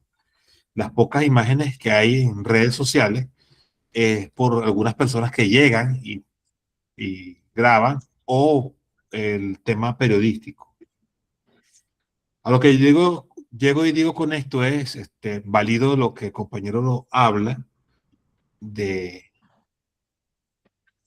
de poner un freno al tema de utilizar la tragedia como medio para generar likes y subir seguidores y tener mayor exposición en las redes. Entonces, claro, ¿qué podemos hacer que está del lado de nosotros? Recuerda que nos movemos a través de un algoritmo y el algoritmo es entrenable. Entonces, que está bajo nuestro poder es decidir qué vamos a ver. Como psicólogos debemos entrenar a las personas a que sepan cómo entrenar el algoritmo para que no le muestre tanto contenido de ese tipo. Claro, evidentemente hay un contenido que está hecho específicamente para divulgar información sobre centro de acopio, sobre ayuda, sobre puntos de encuentro, sobre temas logísticos de rescatistas y tales, qué sé yo, y está bien ese tipo de, personas que utilizan sus redes para duplicar, para expandir esa voz, pues está bien. Inclusive hay unos que en algunos casos hay esta denuncia, pero como estamos hablando de una zona que hubo un desastre, pues Claro, lo que hoy con esto está es que aprender a enseñar a las personas cómo entrenar su algoritmo para que le muestre menos contenido de ese estilo, porque se claro. puede entrenar. Sí, totalmente. Así como buscamos que nos aparezca en pantalla constantemente el bombardeo de información, también podemos buscar en las redes sociales información sobre ciertas técnicas o autocuidados que podemos tener en estos momentos de vulnerabilidad. Y sí, no sé, yo no soy partidaria quizás de decir, bueno, es que lo están haciendo de mala intención. No, probablemente la intención es buena, pero como estamos desinformados, hay Exacto. tanta desinformación sobre cómo puedo apoyar. Entonces, esto se vuelve un tema también delicado, sin obviar, evidentemente, sin hacernos de la vista gorda de que puede haber otro tipo de intereses, ¿no? Al momento de informar. Pero bueno, La intención de esto es justamente, como dice Orlando, reducir el impacto y como dice Javier, de qué información estamos transmitiendo y cómo estamos inclusive aportando el malestar o brindando contención. Creo que esa es una de las preguntas básicas que nos podemos preguntar ante cada acción que nosotros vayamos a hacer. ¿Cómo me acerca esto a la contención o cómo me acerca esto a alertar, alarmar más a la persona? ¿Ok? Me avancé un poquito en la presentación por tiempo, igual este material lo van a tener ahí y lo podemos debatir después, pero justo quiero mostrarles esto, porque lo que decía Orlando me hace pensar también en cómo es posible el impacto psicosocial, ¿no? Hablando sobre cuidar la integridad y la seguridad de la persona. Aquí estamos hablando sobre características particulares que puede estar viviendo la persona después de un desastre y que tenemos que tomar en cuenta. Por ejemplo, la edad. Hay personas que pueden entender lo que está pasando alrededor de lo sucedido o no. Como lo dije al inicio, tenemos población infantil y tenemos población de adultos mayores y adultos jóvenes. Y no es porque uno sea más vulnerable al otro. Y sí, sí hay grupos más vulnerables que otros. Pero la cuestión es cómo puedo yo tener la capacidad cognitiva para poder integrar la información y entonces hacer un reajuste emocional. ¿Sí? Entonces, eso es algo importante a considerar, la edad. Las características de la personalidad que puedo estar observando en el comportamiento del individuo que me pueda dar unas características muy particulares que necesiten también otro tipo de atención y cuidado. Las culturas o tradiciones, puede haber personas de otros estados, puede haber personas de otros países, puede haber personas en vacaciones, pues no sabemos qué puede estar pasando ahí. La cohesión social, qué tanto está integrado o cohesionado ese grupo. No es un departamento, no es es que es una comunidad. ¿Y cómo esto está integrado? La salud, ¿cómo puedo yo buscar el estado de bienestar? ¿Cómo está de acuerdo a las enfermedades? ¿Le voy a dar un caramelo sin saber si es diabético? Sin saber si está en un coma diabético o algo. Tengo que estar muy cautelosa, ¿ok? Sobre su estado físico, su estado de salud. Las experiencias previas. Yo lo comentaba en mi familia en esos días. Yo le dije, imagínate si yo cuando hubiera estado en Venezuela, que estuve allá un tiempo y estuve sola, esto hubiera pasado. Con lo nerviosa y ansiosa que soy yo, no sé, ¿sí? Entonces, eso también es importante de reconocer. ¿Por qué? Porque ya yo estuve en un terremoto, en el epicentro de un terremoto en México, y que volviera a pasar eso, estando yo en Venezuela, mi reacción iba a ser completamente diferente a la primera vez. Entonces también es importante tomar en consideración las experiencias previas o las vivencias que han tenido las personas. No sabemos si la persona también, esperemos que no sumar tantas cosas a un cuadro complicado, pero si las personas han tenido duelos recientes y luego viene esto, si hay personas que están en un estado de esperanza porque regresaron al país y están viviendo una interacción familiar y ocurre esto, o sea, ¿qué es lo que está pasando? Venezuela es un grupo realmente interesante en un cuadro complejo sintomatológico, social, de lo que está pasando. También tenemos recursos personales, cómo hace frente una persona ante la situación y un tipo y duración del evento. No es cualquier sismo, no es un terremoto, fueron 2 terremotos. ¿Quién en la vida ha vivido 2 terremotos simultáneos? Esto es algo extra típico. Entonces, ¿cómo nosotros podemos también entender un poco la magnitud de la situación? ¿Okay? Vamos a avanzar en el proceso de respuesta. Primero, el evento. Es el momento en el que ocurre o se manifiesta el agente perturbador. Luego, el estado de shock. Es la reacción que tiene el individuo ante el suceso que puede ser vivido como traumático y ocurre de forma posterior al evento. Justo dentro de lo que estábamos conversando, pudimos ver en varias redes sociales los diferentes estados de reacción de las personas. Hay personas que estaban en estado completamente de aparente quietud. Hay personas que estaban en un estado completamente histriónico, alarmista, están gritando, llorando. Hay personas que simplemente están observando. Hay personas que accionaron en buscar ayuda, en trasladar personas. Todos tenemos una forma diferente de actuar.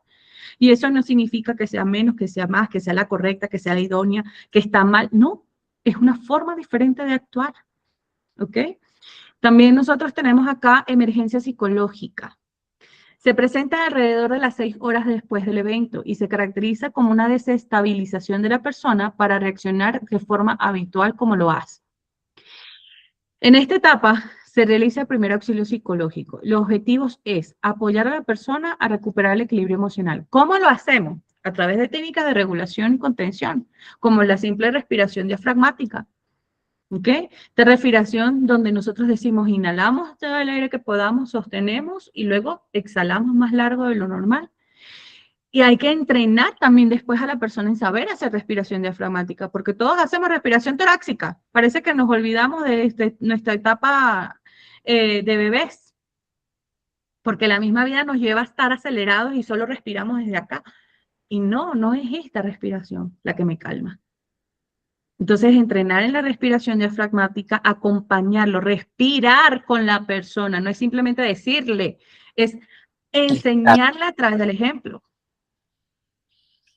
¿Ok? Emplear técnicas de contención e intervención para que la persona logre tener el nivel de funcionamiento que tenía antes del evento. Bueno, vamos a caminar juntos, yo te sostengo, vamos a respirar juntos, vamos a llorar juntos, vamos a gritar juntos, ¿no?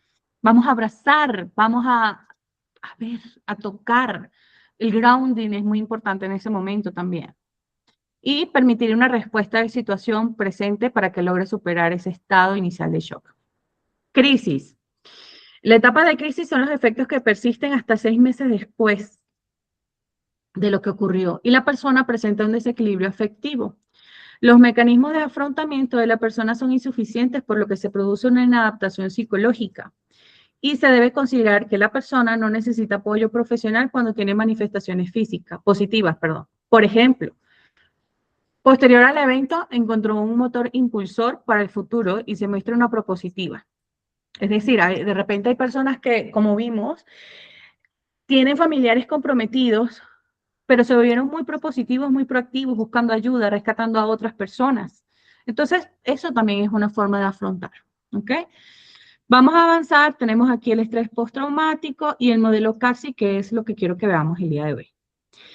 ¿Qué es el modelo CASI? Está basado en 5 pasos y es, vamos a observar en este modelo la conducta, el aspecto afectivo, lo somático, lo interpersonal y lo cognitivo. Entonces, si lo vemos nosotros como psicólogos, vamos a observar que esto es como, digamos, los ejes de funcionamiento de la persona, ¿no? Entonces, ¿cómo está a nivel conductual? ¿Cómo está a nivel emocional? ¿Cómo está a nivel de somático? ¿Cómo está a nivel interpersonal? ¿Y cómo está a nivel conductual, cognitivo? ¿Ok? Aquí nos dan un ejemplo. Por ejemplo, un sistema a nivel conductual puede haber un aislamiento social, una hiperactividad, un cambio en los hábitos alimenticios, pérdida de los intereses o actividades a que antes disfrutaba. Esto lo podemos relacionar directamente con un estado depresivo, pero recordemos que estamos en un estado de shock, de emergencia, de desastre. Es natural que pase. Uso natural de sustancias psicoactivas. Por ejemplo, personas que no puedan dormir pueden estar alterando ese estado biológico, ¿no? A través de sustancias.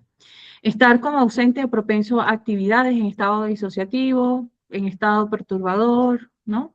Estado de huida, negación, agresividad, pasividad, hipersexualidad, dependencia, incredulidad, enajenación, inquietud, cualidades obsesivas y respuestas exageradas al sobresalto. ¿Ok? Estas son algunas que nos enlistan, pero somos tan particulares y somos tan diferentes que es muy importante tener el ojo clínico para poder observar cómo se está comportando la persona y hacer un registro de ello. Luego tenemos el aspecto afectivo. Sentimos que puede ser rebasado por la situación, se siente aislado, aplanamiento afectivo, ataques de ira, irritabilidad, miedo. Aquí tenemos que ser muy cautelosos también, como dice Orlando. Porque una persona con irritabilidad, le puedo decir yo que tengo quizás desconocimiento en el PAP, quizás en desconocimiento de voluntarios o lo que puedo hacer, y puedo decir, cálmate, ya saliste, ya está todo bien. Y eso no nos ayuda. Por muy buena que sea la intención. Ustedes están allá, ustedes están más cerca de lo que podemos estar escuchando en la comunidad. ¿Qué creen ustedes que dentro de lo que estamos conversando sean algunas de las palabras o dichos más comunes que no nos puedan estar aportando mucho?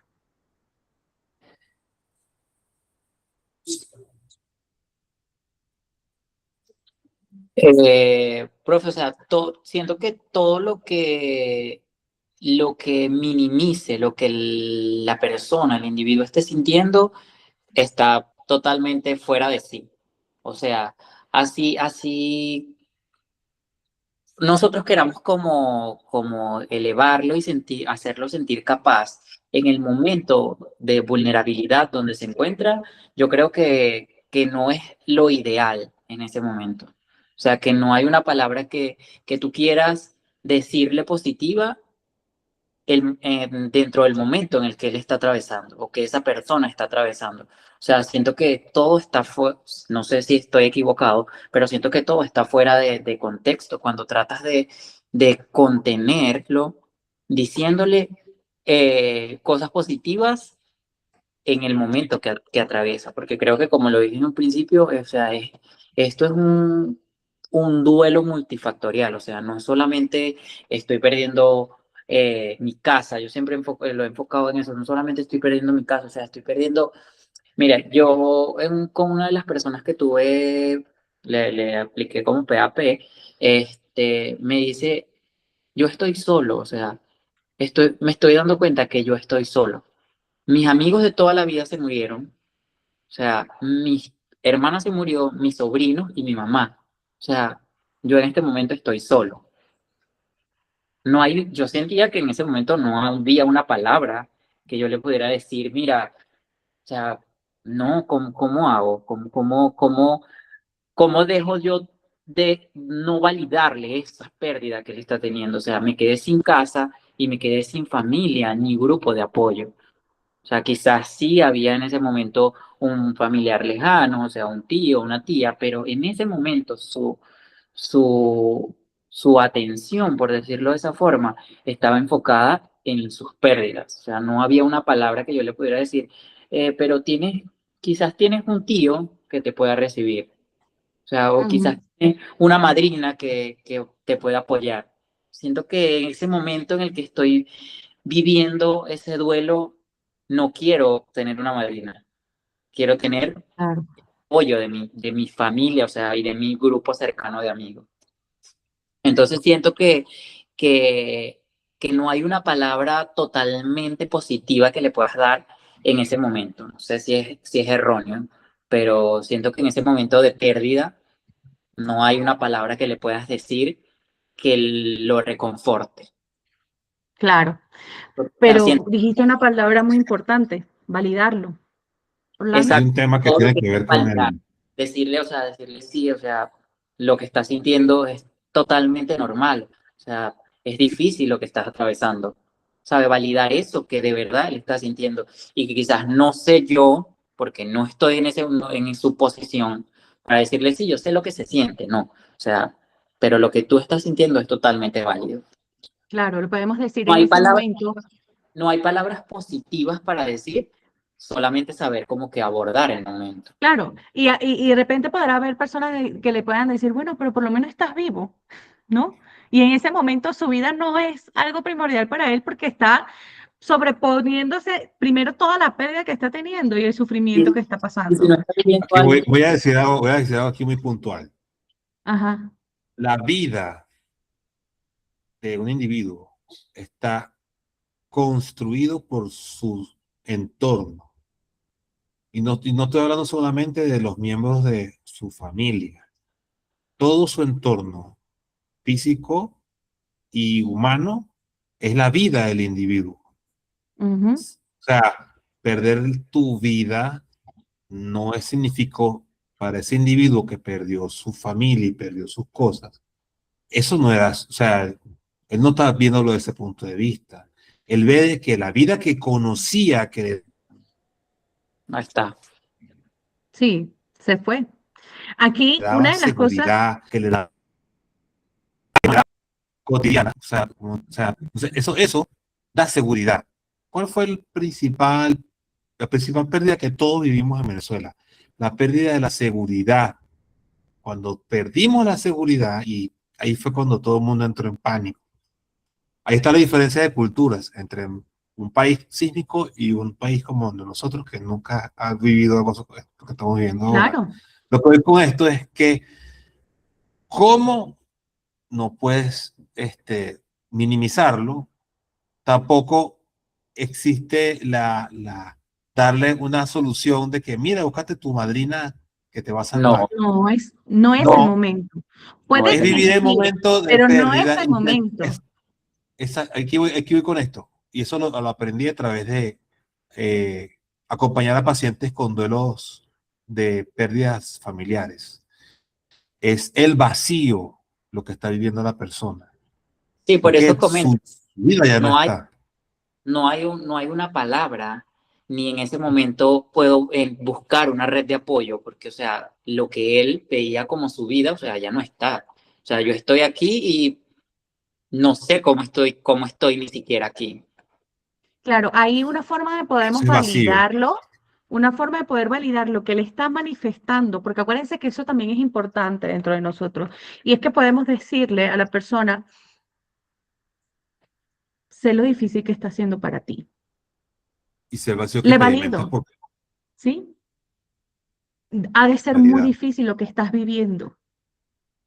O ha de ser muy doloroso darte cuenta de lo que está pasando, ¿no? O sea, es una de las claves acá es neutralidad, ¿sí? Neutralidad y objetividad. Entonces Ok. es no darte un estado de esperanza porque no lo conozco. No, Dos, no darte un estado de catastrofismo. Sí, lo perdiste todo y ahora qué vas a hacer. Tampoco. Es un estado de puedo verte, puedo y es entender válido. lo que me estás diciendo y es válido, claro, completamente, es humano lo que estás viviendo. ¿Ok? Bueno, entonces entendido esto, vamos de nuevo al CASI. Tenemos primero comportamiento, ¿sí? La forma de reaccionar después del evento. Afectivo, el estado emocional, el estado, emociones expresadas conductualmente, ¿no? Frustración, ansiedad, irritabilidad. Luego tenemos el aspecto somático, que es el aumento de la frecuencia cardíaca, palpitaciones, presión arterial elevada, aumento de transpiración, dificultad para respirar, debilidad o fatiga, rigidez muscular. Por ejemplo, personas que están siendo rescatadas después de 12 días, ¿cómo puede estar su cuerpo? Y ponerme a enseñarle una respiración diafragmática en ese momento, ¿es oportuno? No, No, quizás no me va a responder, quizás lo voy a empeorar, quizás lo voy a cansar más. O sea, ahí es donde entra nuestro ojo clínico y la toma de decisiones. ¿Qué puedo yo hacer con los conocimientos que ya yo tengo para intervenir y acompañar? ¿Sí? Luego tenemos el aspecto interpersonal y es, por ejemplo, si evita conversar, si evita actividades, si evita lugares, si evita personas, si tiene desapego, si hay alguna restricción en la vida afectiva, temor al aislamiento, desconfianza de extraños, conflictos familiares, sociales y laborales. ¿Ok? Por eso es que vemos que ahorita que todas las personas que están apoyando a la población infantil están buscando esta integración entre ellos, están buscando realizar actividades cotidianas, lúdicas también con ellos. ¿Ok? ¿Me siguen? ¿Sí? Ok, perfecto, súper. Es que los vi como a los dos pausados de repente. Muy bien. Y finalmente tenemos el aspecto cognitivo, donde tenemos confusión, dificultad para tomar decisiones, carencia de valores espirituales, antecedentes de pérdidas no resueltos, sensación de futuro, dificultad para concentrarse, recuerdos recurrentes, sueños recurrentes, recuerdos intrusivos, flashback e incapacidad para recordar. Entonces, digamos que acá una de las observaciones es, podemos basarnos en el método o en el modelo CASIC, ¿ok? Para poder afianzar un poco más esto que es el modelo CASIC, de nuevo me apoyé con la IA. Y en este caso, utilizando las herramientas del notebook, les voy a compartir un video que logramos realizar para entender un poco cómo se puede ver este modelo aplicado a una persona, ¿ok? Entonces, voy a buscarlo por acá y se los voy a compartir.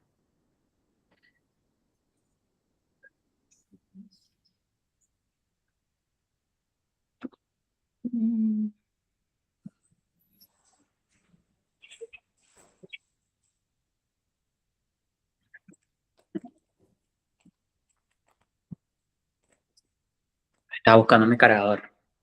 Ah, está muy bien. A ver, déjenme ver porque creo que no lo descargué. Voy a descargarlo acá. Pero mientras lo descargo, cuéntenme, ¿qué han entendido del CASI? ¿Es un modelo simple? ¿Es un poco amigable? Cuéntenme un poco. Sí, creo que es bastante simple, o sea, fácil de digerir, sí es. Ujú. Práctico. Ok, bien, aquí está. Entonces, voy a buscarlo y se los comparto.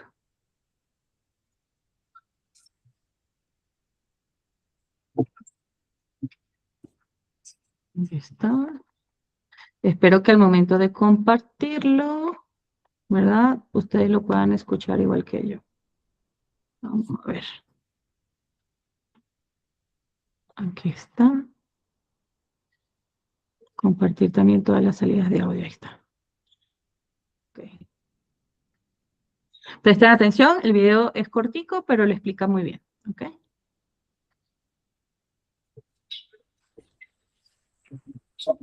¿Lo escuchan? No,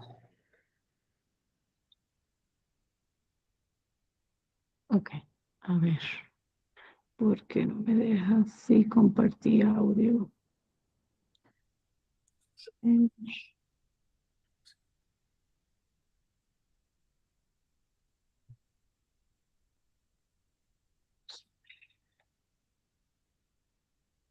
¿Alguien sabe manejar eso en el Google Meet? Audio de la presentación. Vamos a ver acá en uno. ¿Escuchan?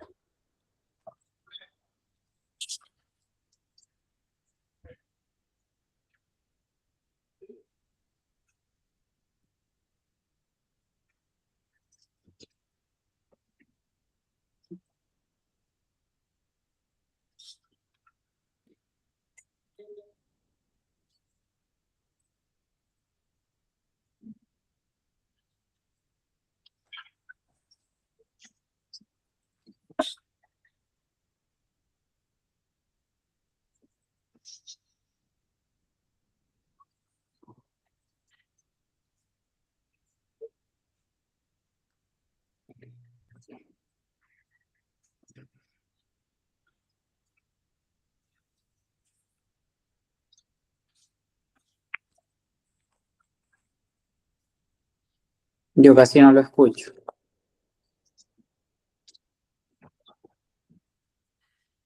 ¿No lo escuchas? No, Ok. ¿Tú, Orlando, sí lo escuchas? No te oigo. Tienes micrófono apagado.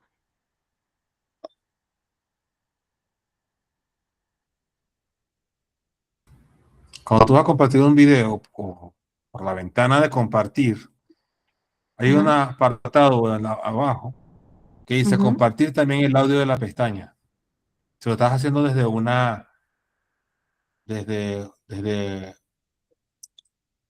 dale compartir, donde está la pantallita compartir, Es que le ahí estoy dice dando, pero compartir no, también todas las salidas de audio, dice. no lo tienen, ¿verdad? No lo escuchan. yo no lo escucho. Bueno, ok. Qué lástima que no lo escuchen. Voy a ver cómo podemos mejorar esto porque es que el tiempo avanza. Igual, ¿qué les voy a decir? Esto va a estar colgado. Revísenlo, ¿ok? Esto está hecho en audio, está hecho por la IA. El audio es un poco español, ¿no? Pero está muy bien explicado. Entonces, ¿cuál es la idea de este primer encuentro? Vimos un poco cuál es la diferencia entre el PAP y la intervención en crisis. Vimos cuáles son las diferencias entre diferentes tipos de situaciones que podemos vivir, como emergencia, desastres, también crisis y los tipos de crisis, y este modelo que está bastante interesante, ¿ok? Como no pudimos escuchar el audio, yo se los voy a dejar de tarea, que escuchen el audio, ustedes que han tenido ya experiencia pueden digamos, hacer el ejercicio, ¿no? De cómo aplicarían lo que vivieron, lo que conocieron, basado en este modelo, ¿ok? Y también voy a compartirles el formato que hice para que podamos llevar como un registro, ¿sí? Es un formatito sencillo para este modelo que nos puede ayudar a nosotros a tener estructurado lo que hicimos. Entonces, aquí está. Voy a compartírselos de formatico para que lo vean acá. Igual todo va a estar colgado en el Drive. Listo. Ahí lo ven, ¿verdad? Listo. Entonces, este formato que está acá está hecho basado en el CASIC. Vamos a revisarlo juntos, ¿ok? Está diseñado específicamente para la comunidad aquí en la que estamos presentes para poder tomar apuntes, aprender. Es un formato de registro de la intervención del PAP que está basado en el protocolo CASE, los primeros auxilios psicológicos ante la emergencia sísmica de Venezuela. Es un documento confidencial. La mayoría aquí registrada está protegida por el sector del secreto profesional. Siempre es importante utilizar referencias de los códigos, nuestra cédula profesional y todo para que la práctica sea ética. ¿Okay? También nosotros tenemos acá, ya que le di un botón acá, tenemos usar las iniciales de las personas que refiere completamente durante y mediante después de la intervención. Datos de intervención. ¿Qué necesito registrar? La fecha del evento, o de la intervención, mejor dicho, la hora de la intervención y la hora final de la intervención, ¿okay? Para poder saber cuánto tiempo me llevó la contención con la persona. ¿Quién fue la persona interviniente? ¿Cuál es el rol? En este caso, si eres voluntariado, si eres este grupo de brigadistas, si eres psicólogo, ¿cuál es tu rol en ese lugar? ¿Cuál es el lugar en el que atendiste? Y este número de folio es más como un control interno, ¿no? ¿Cuántos tipos de intervención tuvimos que hacer? La modalidad fue presencial, fue telefónica, fue videollamada, fue a través de mensajería. Actualmente yo estoy formando parte de una red de primeros auxilios psicológicos también para Venezuela, a través de diferentes comunidades. Está la Fundación SINTOC, la organización SINTOC, está la organización desde Colombia que se llama Todo es Mental, y estoy yo a nivel individual. Entonces, entre todos es muy importante también llevar este registro sobre cómo lo podemos hacer. Hay momentos en que hice una intervención para Venezuela en línea y no había electricidad, la terminamos haciendo por WhatsApp, mensajería. O sea, lo importante es ver cómo puedo yo ayudar a la persona en ese momento de crisis, ¿ok? Tenemos muchos recursos todavía para poder hacerlo. La persona atendida, los datos mínimos necesarios, como por ejemplo el nombre oficial, la edad aproximada, está acompañada o no por, y el contacto opcional para poder referir después o hacer la red de apoyo. El grupo de atención prioritaria, es decir, cómo priorizo las necesidades de urgencia. ¿Es niño, adolescente, es un adulto mayor, es una persona con discapacidad, es personal de la salud, es un rescatista voluntariado o una persona en supervivencia? Esto me encanta, porque estamos involucrando a toda la población que está formando parte de este evento. ¿Okay? No estamos dejando de lado inclusive a las personas de salud que estamos apoyando. Necesidades básicas urgentes detectadas, canalizar antes del apoyo emocional. Si necesitamos tener una atención médica, si hay un menor separado de su familia, si hay una medicación crónica, si está sin refugio, sin agua, alimento o ninguna. ¿Ok? También es importante acá, yo añadiría las horas de, por ejemplo, si es alimento, ¿a qué hora fue su último alimento? ¿No? ¿Cuál es la condición médica? O sea, lo ideal de esto es que esto es un formato inicial, lo podemos ir perfeccionando entre todos, ¿no? Entonces aquí yo veo esa área de oportunidad. Cuando ustedes vean una o algún dato irrelevante o relevante que no esté, me avisa. Tenemos también contexto y la etapa de respuesta, donde tenemos tiempo transcurrido desde el evento crítico, en este caso el sismo, la réplica o la pérdida. Tenemos la etapa estimada según el tiempo y estado. Es un estado de shock, emergencia psicológica, es un momento del PAP, es una crisis hasta 6 meses después. ¿Ok? Entonces aquí vemos cómo ya inmediatamente vamos a ir diferenciando la etapa de la intervención y el tipo de intervención. ¿Ok? Luego tenemos acá la evaluación CASIC. el modelo que estábamos viendo. Profe, disculpa, tengo una pequeña duda. Dime. El PAP puede durar ¿cuánto? Mira, el PAP es una intervención, digamos, inmediata. Puede Ah, durar minutos o puede durar horas. ajá. O sea, no hay algo que tú digas, tiene que durar 6 minutos, tiene que durar 40 minutos como una sesión psicológica. No, porque a lo mejor la persona que está en el refugio necesita más tiempo de contención que otras. Ok, ¿Sí? O a lo mejor en ese estado conductual o en ese estado afectivo tiene miedo de quedarse sola o de que esta persona que le hizo seguridad, que le brindó estado, tenga apego. Entonces tengas tú que estar ahí conteniendo, pero también es importante después hacer la referencia. ¿Ok? Una vez que tú logres de alguna forma estabilizar y contener a la persona, hacer la canalización pertinente y después el seguimiento. ¿Ok? ok. Vale. Bueno, entonces volviendo al CASIC, marca lo observado y lo describa. Recuerda que el 86% de las personas presenta alguna reacción en las primeras 24 horas, según Senapred. No registrar no es diagnosticar. Describe las conductas observables y lo que la persona refiere. Okay, aquí lo que quiere decir es que aquí no estamos buscando un diagnóstico.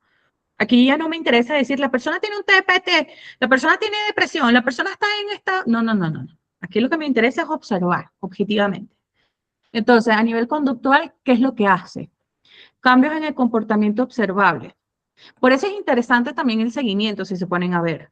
Porque si yo te brindo una contención ahorita y te dejo de alguna forma en un estado de aparentemente quietud, pero después hago seguimiento y resulta que estás irritable, eso es un estado bastante relevante de cambio. O que estaba aislado y ahora solo busca estar cerca de los niños. Entonces, eso es otro también estado de, importante a registrar y observar. Tenemos algunas sugerencias acá, ¿ok? Aislamiento, negación, hiperactividad. La hiperactividad es muy común, ¿ok? El llanto persistente, agresividad, entre otras, y observaciones, por decir algunas que no aparezcan o que sean relevantes a notar. En el estado afectivo, ¿qué es lo que siente?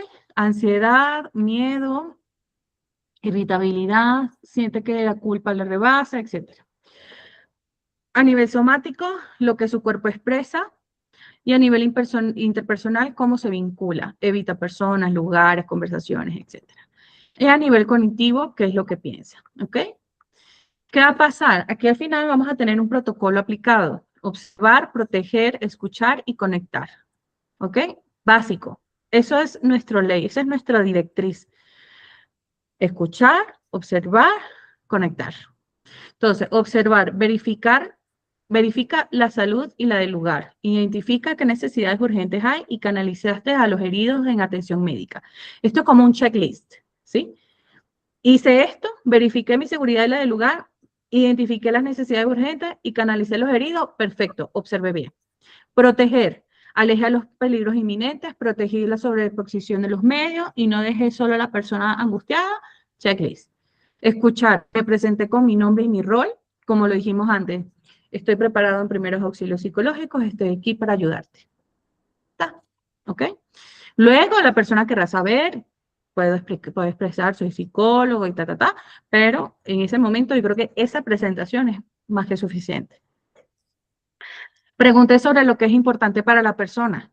Por ejemplo, si me pongo a contenerla emocionalmente, pero no me estoy dando cuenta que esta persona lo que está es teniendo una angustia porque un bebé se quedó, no estoy haciéndolo bien. ¿Me explico? Validé sin juzgar ni presionar. Respeté silencios, no forcé relato. A lo mejor quizás está preocupado porque la mamá piensa que necesita comunicarse con alguien para hacerle saber que está bien. Entonces tampoco lo hice bien si no identifiqué esa necesidad. Conectar, atendí las necesidades básicas, brindé información veraz y confirmada, sin juicios, sin minimizar, sin maximizar, sin alarmar. Contacté con la familia y la red de apoyo y enlacé los servicios de ayuda. ¿Qué pasa últimamente? Que a lo mejor le contacté con la familia y la red de apoyo no lo cubrí. Está como pendiente. Es el seguimiento. ¿Sí me explico? Ahí está el trabajo. Sobre todo porque nosotros en ese momento tenemos un rol muy importante, y que somos los primeros respondientes. ¿Qué significa ser el primer respondiente? Somos la primera persona que tiene contacto con esta situación, con este sujeto, con este humano. Entonces, todo lo que venga después va a pasar por lo primero que yo hice, la primera investigación que yo di, ¿ok? Y después va a venir el personal médico, puede venir el psiquiatra, puede venir este nutricionista y va a pedir que si yo sé información.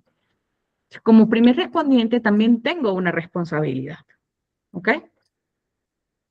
Técnicas de estabilización utilizadas, aquí hay algunas como el anclaje corporal, el anclaje sensorial, la respiración pausada modelada, la información verificable y ninguna requerida.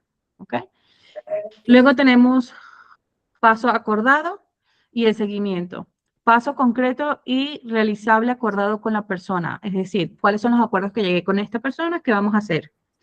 Luego, el seguimiento y la fecha. ¿A qué hora lo voy a llamar? ¿A qué hora voy a saber de él? ¿A qué hora lo voy a visitar? ¿En dónde lo voy a visitar? ¿Cómo voy yo a saber de él? ¿Ok? Y los indicadores de riesgo y derivación. La meta número 2 del PAP, que es reducir el peligro de muerte. Sabemos que después de un evento traumático pueden venir ideas suicidas, puede venir desinterés, pérdida de intereses, gratificaciones. Entonces, eso es importante tomarlo en cuenta. La ideación en la conducta suicida, autolesiones, violencia doméstica, maltrato infantil, sospecha de maltrato en el refugio, etc.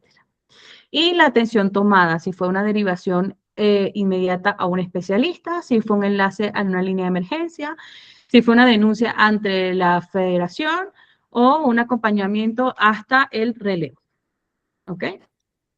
¿Cómo ven este documento hasta ahora? Está súper completo, me gusta mucho. Qué bueno. Ujú. Y bueno, perdón, finalmente tenemos el cierre, donde está el autocuidado del interviniente, es decir, ahora viene nuestro autocuidado. Y es, realicé un defusing al cierre de la jornada. El defusing es una técnica también de autocuidado. Está en la guía de autocuidado que compartí. Si no la tienen, por favor, pregúntenmela, pídanmela y la comparto. Tenemos también, requiero el debriefing con supervisión o la hidratación y la alimentación cubierta y solicito relevo. Porque muchas veces podemos olvidarnos de nosotros mismos. Podemos dejar de comer, podemos dejar de hidratarnos, entonces no estamos descansando, ¿no? Y eso pone en riesgo también a la persona y a nosotros. ¿Ok? Entonces, parte fundamental, el autocuidado es nuestra ley primaria. ¿Vale? La firma del interviniente y la persona que supervisó en este caso. ¿Ok? Bueno, ese documento también lo van a tener, al igual que mucha información, protocolos, manuales. ¿Ok? Hay también esto que está aquí, que es... Este documento, se los voy a mostrar rápidamente. ¿Sí lo ven? No, ahora sí. Sí, ajá. Este documento, fíjense qué importante es. A ver, ¿dónde está? Aquí. Este documento es muy importante porque acá nos da también el enfoque en los derechos humanos, en la igualdad de género, en la infancia, ¿ok? También hay otros donde nos dan inclusive técnicas, estrategias para los niños, como lo que es el gatómetro, que es una forma de medir el miedo de los niños, ¿ok? Entonces, los encuentros que vamos a estar teniendo, no, la idea es que sean varios y no solamente se queden en lo que aquí hablamos, sino que tengan recursos, que tengan información, que revisen protocolos, que unan, que unifiquen y que de esto salga mucha información hacia los demás. Están cordialmente invitados de nuevo a que hagamos conversatorios, a que hagamos productos digitales, infografías, también van a tener infografías, videos, audios, todo, y lo podamos difundir. Soy fiel creyente de que la psicoeducación puede ayudar muchísimo, puede ayudar a salvar personas y nos ayuda a no agotarnos y prevenir el agotamiento mental y emocional en nosotros. ¿Ok? Entonces, bienvenidos a los espacios, están abiertos. Podemos hacer difusión en redes sociales, podemos hacer manuales, documentos que salgan de una colaboración de especialistas como nosotros. Podemos invitar a otras personas que también estén en la línea y que queramos contribuir a la comunidad, pues también es bienvenida todas las ideas. ¿Ok? Perfecto. Bueno, ya es casi la hora de cerrar, porque no lo quiero hacer, aunque es muy extenso, son 2 horas y es demasiado información. Sé que ya es tarde, pero cuéntenme ustedes cómo se sintieron en este primer encuentro, qué observaciones pueden hacer, qué mejoras para el próximo encuentro y cómo les gustaría formar parte de esta comunidad. Voy a dejar que Pues de Orlando. verdad que me parece muy práctico lo que estamos utilizando en este momento. Yo siento que lo más importante es el uso de contenido concreto, puntual y objetivo. Lo segundo es, bueno, cada quien desde la experiencia que vaya viviendo, porque todavía no hemos terminado de lo que esto empezó apenas hace 15 días, esto no ha terminado todavía. Cada experiencia que vayamos viviendo acá desde Barquisimeto, pues puede algunas cosas compartirlas para enriquecer en cuanto a al uso de los instrumentos y cómo se va desempeñando los instrumentos desde mi espacio de intervención. Y ahí estaré colaborando con eso. Muy bien, muchas gracias, Orlando. Bueno, por mi parte, pues me parece muy, muy enriquecedor este espacio que tuvimos, o sea, conversar con usted, conversar con Orlando, escuchar la perspectiva de cada uno, pues me pareció muy interesante. También, personalmente, es algo mío, valga la redundancia, pero siempre necesito como mucha esa validación o eso que me diga, mira, lo hiciste bien, o sea, por inseguridad, creo que es más que todo por inseguridad de mi parte humana, y me pareció pues muy bien y me sentí muy cómodo sabiendo que las intervenciones que hice pues sí, sí, sí estaban bien hechas. Este, y bueno, compartir estas experiencias pues nos ayuda a todos a crecer como profesionales.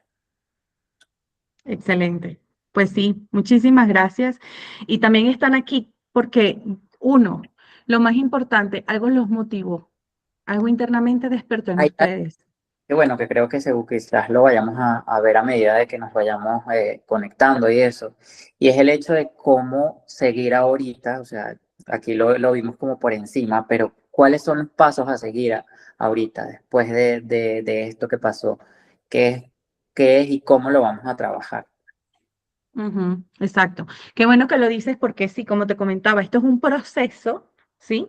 Y pues hay que adentrarnos a entenderlo, ¿ok? Ahorita vimos como los 5 componentes, qué es lo que implica, pero también detalladamente qué implica cada proceso, ¿ok? Okay. Como muy bien dice también Orlando, esto apenas está empezando, ¿ok? Va a haber mucho trabajo para nosotros, va a haber mucho tiempo y mucho trabajo para las personas que nos necesitan. Entonces, mientras más fortalecidos, más dudas, mientras más comentarios, mientras ustedes que tengan ahí la observación directa de lo que pueden estar observando adicional, lo que yo puedo obtener acá en este territorio de información, valida mucho. Recordemos que algo muy importante, no nos alejamos de que esto, si bien es cierto, es un protocolo, si bien es cierto, está estandarizado, si bien es cierto, está basado en evidencia, no es determinante, porque cada uno de nosotros tiene un proceso, ¿ok? Y considerar las características individuales de las personas también nos va a ayudar a nosotros a levantar evidencia sobre qué tan óptimo o eficiente pueden ser todos estos protocolos también a la población en la que estamos atendiendo, porque también es una población que quizás no lo ha necesitado antes. ¿Ok?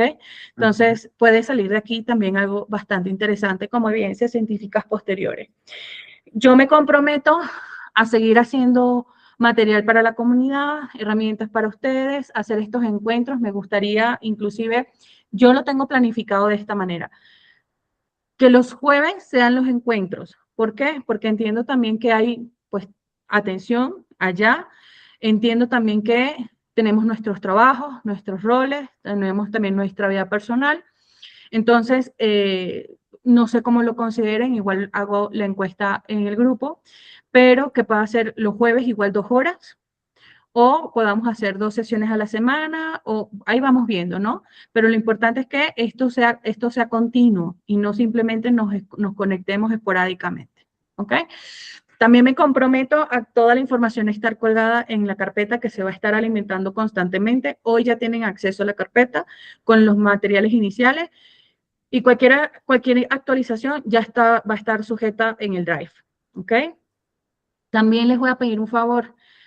Tenemos, como pueden ver, 14 personas en el grupo, pero en realidad interesadas que escribieron y que quieren ver de qué manera forman parte de la comunidad, hay más de 20 personas, ¿ok? Y cada día llega más.